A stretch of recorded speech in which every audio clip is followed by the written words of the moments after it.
30 November 2004 adalah hari kelam bagi wanita bernama Laura Lazarus. Hari di mana dirinya berpikir akan meninggal dunia setelah pesawat Lion Air dengan nomor penerbangan JT538 tergelincir saat mendarat di Bandar Udara Adi Sumarmo, Solo, Jawa Tengah.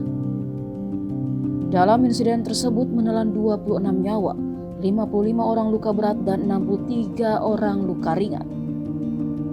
Laura berada dalam daftar korban selamat dengan luka berat. Nama Laura Lazarus kini ramai lagi diundang di berbagai TV usai mengenang 18 tahun kecelakaan tersebut pada 30 November 2022 kemarin. 18 tahun lamanya ia harus berjuang untuk bisa sembuh dan kini bisa berdiri dan berjalan lagi. Melansir dari Instagramnya @lauralazarus, perempuan kelahiran Maret 1985 ini sebelumnya bekerja sebagai pramugari di maskapai penerbangan tersebut. Umurnya masih 19 tahun kala itu. Namun kini dirinya berprofesi sebagai seorang motivator. Ia memiliki tagline sebagai life inspirator dengan sebutan pramugari yang lolos dari maut. Laura Lazarus mengingat kembali ketika ia tersadar setelah badan pesawat sudah hancur berkeping-keping. Saat itu tubuh Laura Lazarus berada di tumpukan mayat lainnya. Ia sudah dianggap meninggal dunia oleh orang-orang yang datang menyelamatkan korban lain. Namun menurut cerita orang-orang, Laura masih sempat mengeluarkan suara lirih sehingga ia langsung diselamatkan. Laura juga mengaku sempat mendengar suara kesakitan dan meminta tolong dari para korban lain. Hal pertama yang dipikirkannya saat itu, bagaimana bisa menolong orang itu.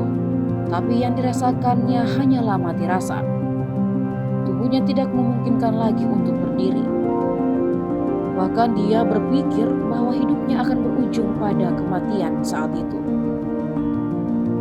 Namun Laura Lazarus mencoba mengalihkan pikiran negatifnya ketika teringat orang tuanya. Ia mengaku pernah berjanji untuk pulang ke rumah namun tak pernah ditepati. Dalam keadaan yang tidak mampu bergerak, Laura Lazarus berdoa dalam hati. Tuhan, kalau saya nggak pulang hari ini, mereka bakal kecewa. Tolong beri kesempatan sekali lagi untuk ketemu orang tua saya. Seenggaknya bisa minta maaf, ucapnya. Akibat dari kecelakaan pesawat tersebut membuat Laura Lazarus mengalami luka di bagian wajah yang cukup parah. Bahkan ia harus melakukan operasi sebanyak 5 kali untuk memulihkan wajahnya yang mengalami remuk. Tulang pipinya remuk, matanya juga turun ke bawah. Selain itu, Laura Lazarus harus mengalami kelumpuhan dan betis yang berlubang. Pinggangnya pun berpindah posisi ke arah depan dan harus mengalami operasi. Namun kini, kondisi Laura Lazarus sudah mampu berjalan tanpa tongkat dan kembali tampil menawan lagi.